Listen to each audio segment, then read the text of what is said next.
O programa a seguir tem classificação indicativa livre.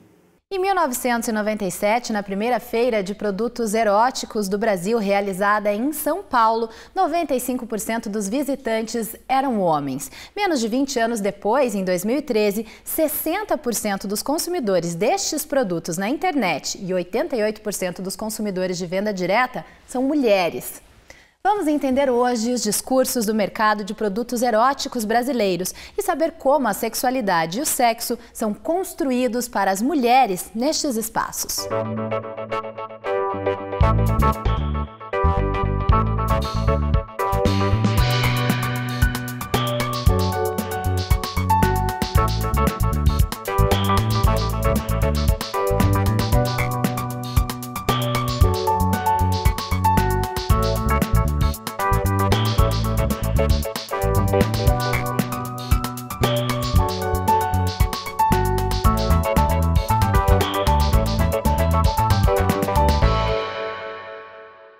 A Anelise Montanheza Alcântara dedicou o mestrado em Sociologia a entender o mundo dos sex shops, este mercado que está em expansão no Brasil. A Carolina Ribeiro, que também está aqui com a gente, também é mestre em Sociologia e realizou um estudo sobre pornografia feminista. Bem-vindas, meninas! Obrigada. Obrigada.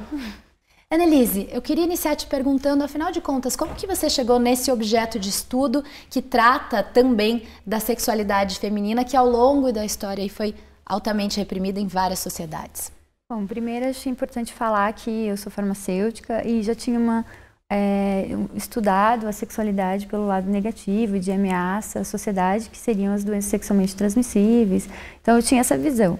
Quando eu fui para a sociologia, eu quis pensar a sexualidade de uma forma diferente, que não é muito estudada, que seria a sexualidade pelo lado do prazer e pelo lado dos desejos corporais. Então, eu quis fugir dessa lógica do pânico sexual e seguir esse caminho mais prazeroso.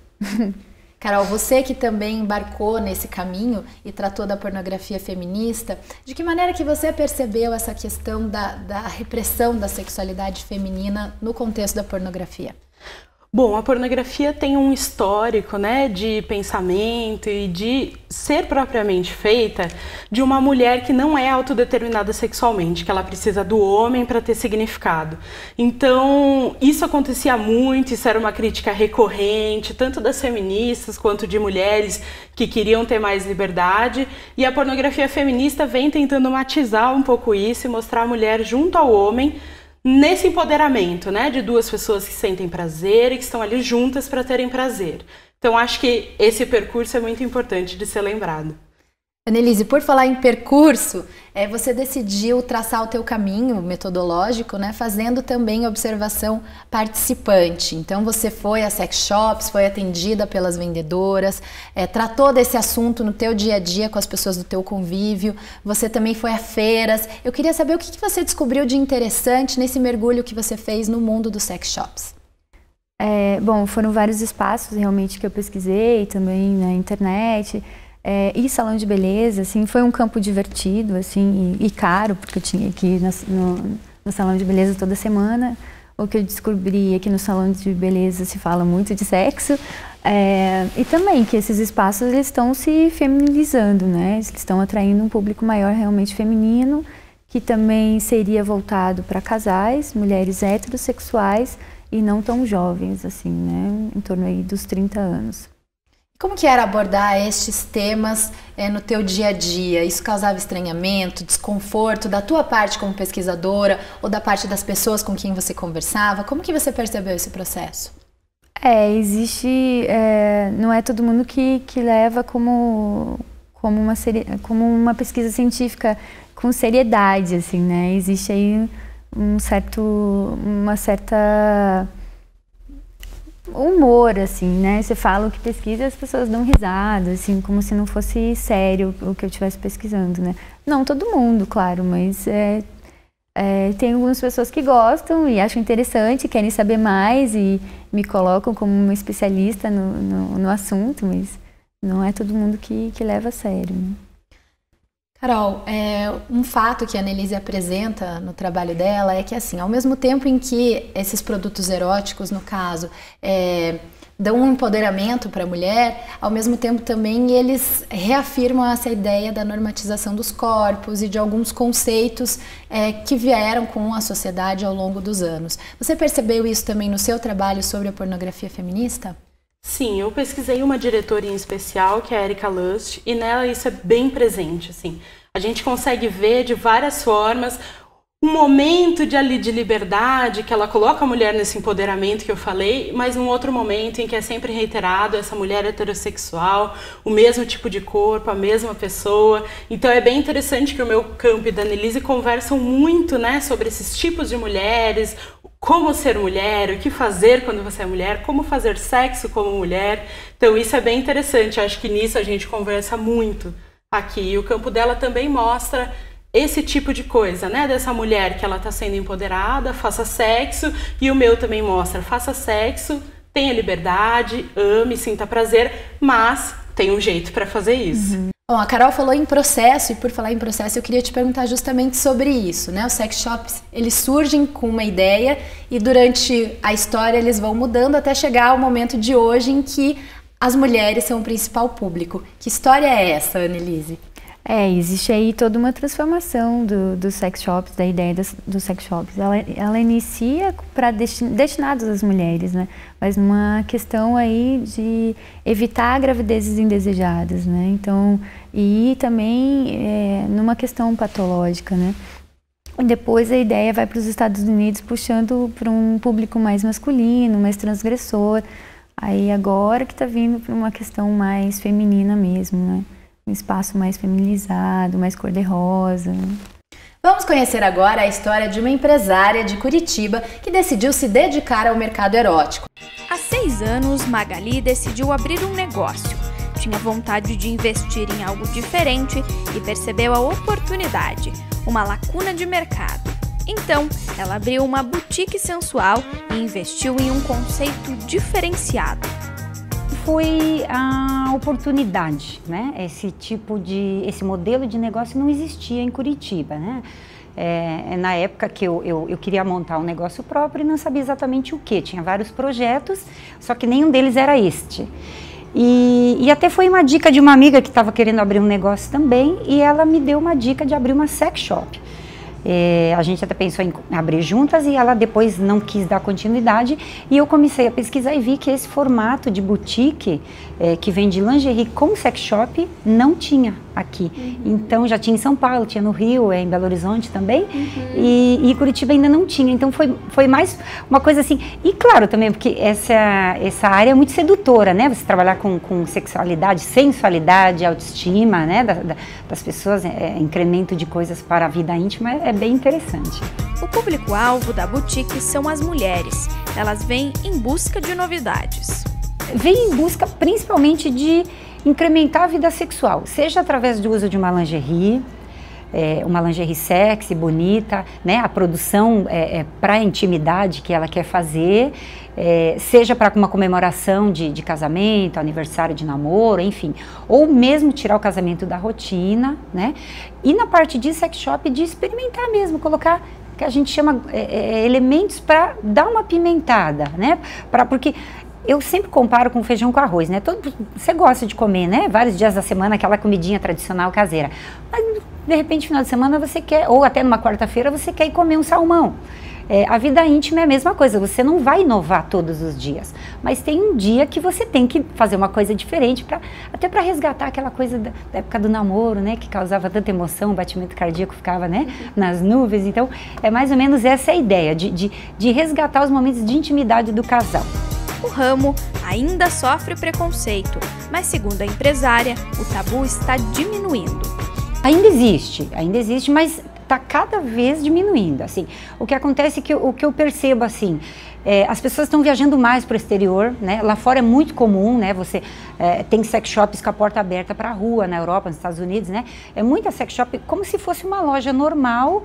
Então eu acho que o acesso a esses outros lugares e junto com a mídia, né? A mídia nos ajuda muito nesse sentido, né? Agora tem filmes que são lançados, comédias inclusive, mas que tudo isso favorece as pessoas pensarem nisso de uma forma mais natural. Conforme vai caindo o preconceito das pessoas, o mercado vai ampliando, né? Por exemplo, só citando um dado, nos Estados Unidos, 51% das pessoas adultas têm um brinquedo erótico em casa. No Brasil, esse percentual gira entre 5% e 7%, que é muito pequeno, se você considerar. Então, nós temos 90 e poucos por cento ainda para atingir, né? Então, assim, a gente fica contente que isso está aumentando. Quando nós começamos o negócio, eram 3% apenas. Então, está aumentando. Nós estamos fazendo um trabalho de formiguinha, mas a gente está conseguindo melhorar isso. E a diminuição desse preconceito só tem vantagens. De acordo com a Associação Brasileira das Empresas do Mercado Erótico e Sensual, esse mercado cresceu 20% em 2011. E Magali observa isso. Para ela, esse é um ramo de negócios promissor. Ela se sente realizada com o empreendimento e com a conquista do diferencial.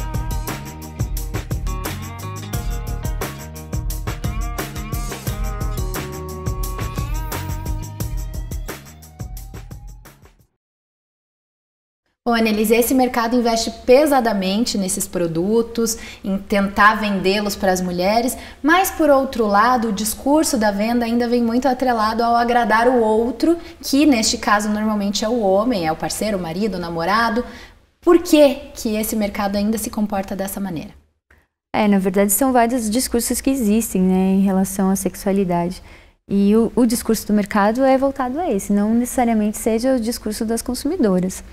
E tem realmente esse apelo de que a mulher faria sexo porque ela está ligada afetivamente a alguém. Então ela faz por amor, então ainda é um mercado muito machista, né? E isso também se reflete no seu trabalho. Você também percebeu isso, Carol?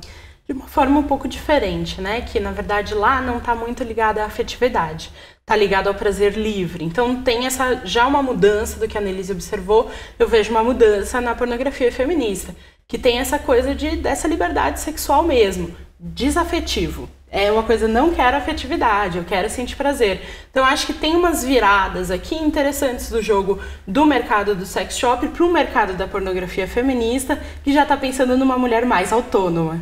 E você falou sobre o que as consumidoras querem e falam, e é sobre esse assunto que a gente vai tratar no próximo bloco.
Em poucos anos, os sex shops passaram de ambientes masculinos e estigmatizados para lojas preparadas para atender mulheres, especialmente aquelas em relacionamentos fixos e heterossexuais.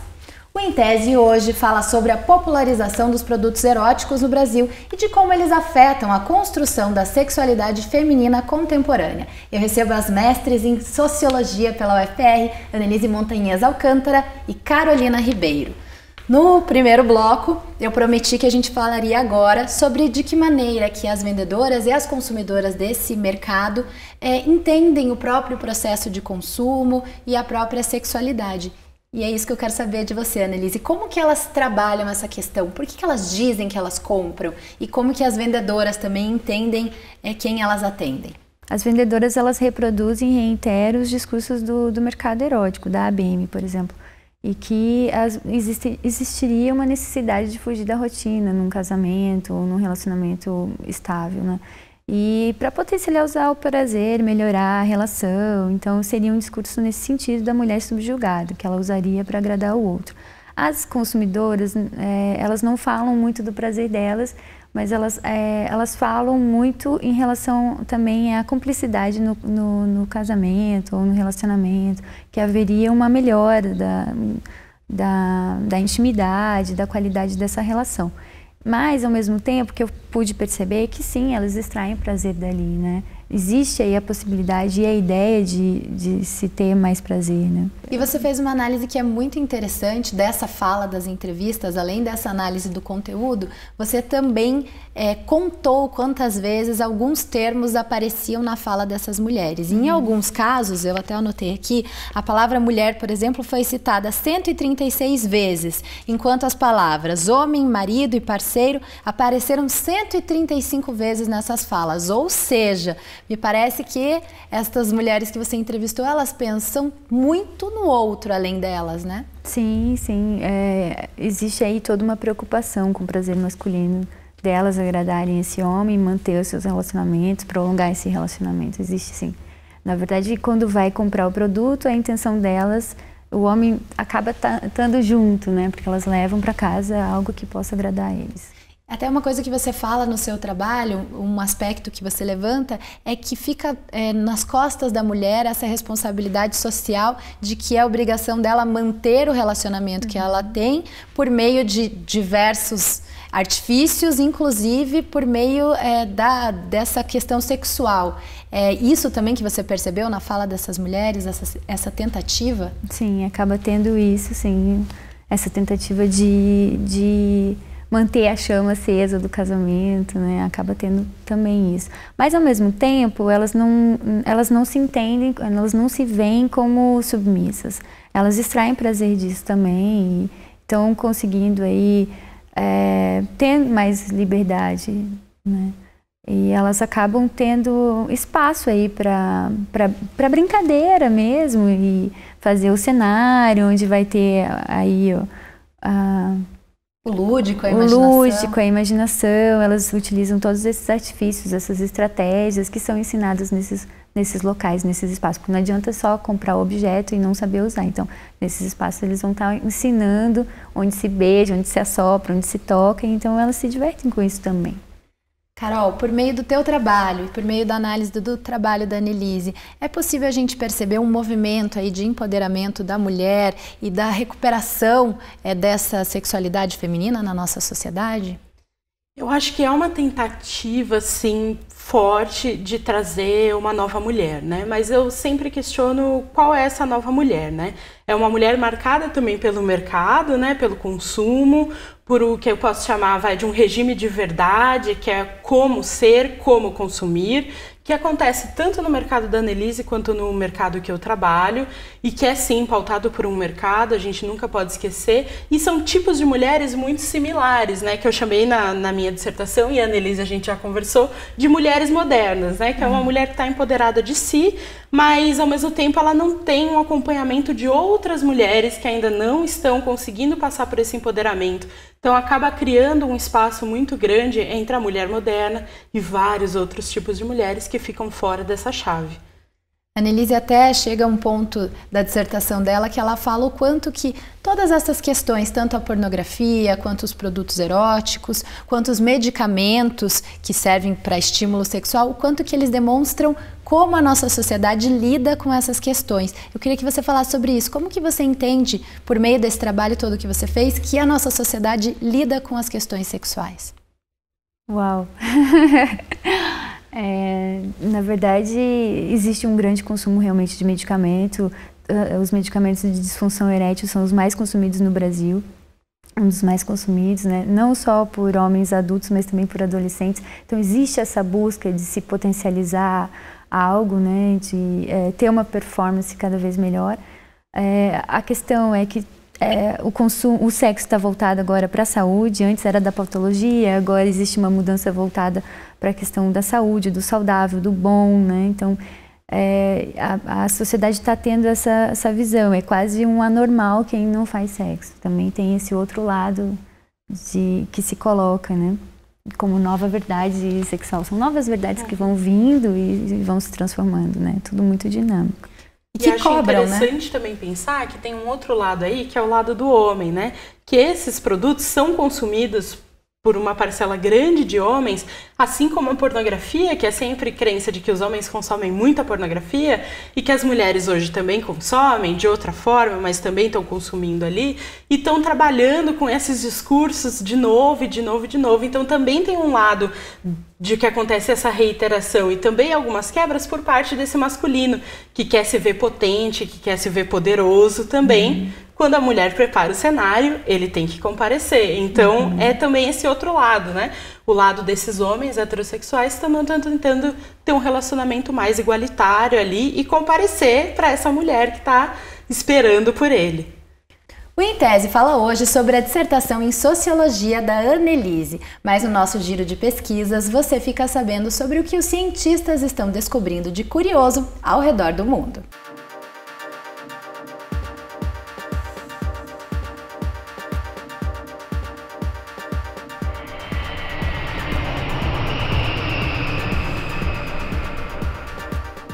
Sabe aquele momento antes de comer em que você pega o celular, tira uma foto da comida e posta nas redes sociais?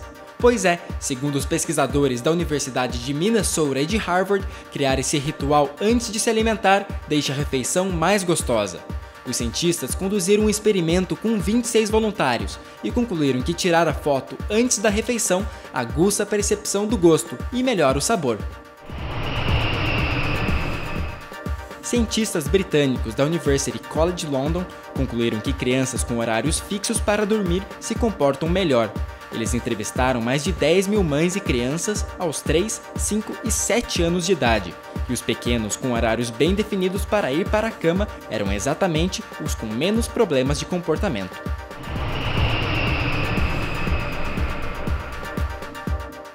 Annelise, de que maneira que você percebe agora, ao final do trabalho, essa relação das mulheres que você entrevistou com esses produtos eróticos? De que maneira que esse discurso e esses produtos interferem na percepção delas da própria sexualidade? Eu acredito que é um espaço de poder que elas estão exercendo também, é bem possível isso. E elas, apesar delas quererem ser desejadas ainda, né, elas estão ativas nesse papel. Elas vão, compram, incitam esses homens para que eles procurem elas, né? Na verdade, elas estão ativas nesse processo e exercem um poder. Elas utilizam esse mesmo efeito de poder que o discurso do mercado usa. Então, elas se aproveitam desse discurso. Carol, vocês duas estão num campo, né, na sociologia, mas trabalhando com algo que é muito novo e que desperta também, de certa forma, muito preconceito, inclusive no meio acadêmico. Como é trabalhar com esse tipo de tema? Vocês que já trabalharam no mestrado e agora também estão fazendo doutorado, como que é encontrar caminho e espaço num tema tão importante para a sociedade, porque faz parte da vida das pessoas e, ao mesmo tempo, enfrenta tanta dificuldade para se colocar como científico? Bom, é um tema tabu. Eu tenho achado interessante, na verdade, que eu estou tendo muita recepção das pessoas querendo conversar sobre isso. Então, as pessoas querem falar, mas tem um discurso que é mais dominante que fala, não vamos falar, só vamos fazer, né? Então, vamos fazer, vamos comprar o produto, vamos ver pornografia, mas não vamos falar sobre isso, vamos deixar isso ali, vamos deixar isso escondido. Então, acho que o que a gente tem feito é também abrir um pouco mais esse espaço, né? Alargar as fronteiras do diálogo. Embora a academia seja um espaço um pouco mais fechado, a recepção não tem sido tão ruim quanto eu esperava, especialmente aqui na UFPR. Tem um lugar bacana de diálogo com os amigos que a gente tem no grupo e tal. Então, acho que os espaços estão se abrindo. Só que não sem luta, né? Precisa lutar para que os espaços se abram. Precisa ter coragem de falar sobre isso para que o discurso vá para frente, para a gente fazer realmente fluir as coisas. E esse teu trabalho, que é resultado de uma luta intensa, 2 anos de mestrado, o que você, agora que ele está pronto a olhar para trás, de que maneira que esse trabalho ajuda a encontrar espaço nesse campo que trata da sexualidade feminina? Qual que é a tua contribuição enquanto pesquisadora e do teu trabalho para esse campo que é novo e tão importante? Eu acredito que seja das mulheres se descobrirem sua sexualidade de um sentido, alargar as fronteiras, né? Que existe ainda uma fronteira grande em relação à moralidade, à devassidão. Então, acho que não se prender tanto às normas, porque as normas estão aí, né? Acho que existe essa questão em relação a não ficar tão presa, tão amarrada, né? sentir e ser do jeito que quiser ser. E acho que é importante lembrar que o feminino é plural, né? Não existe um feminino, existem femininos, existem mulheres e a gente vai se formando nas mais diversas maneiras de ser e de viver e de curtir a sexualidade também. Eu acho que a gente tenta demonstrar um pouco isso com o que a gente tem feito. Perfeito, meninas. Muito obrigada pela participação hoje. Obrigada pela oportunidade. Obrigada, Annelise. Parabéns pelo trabalho. Obrigada. O trabalho da Annelise está no banco de teses da UFPR. Acessando o site que aparece na tela, é possível baixar o material completo e ler o trabalho na íntegra. A programação da UFPR TV está disponível nas nossas redes sociais. Lá é possível assistir novamente a este e a outros programas. Até a semana que vem.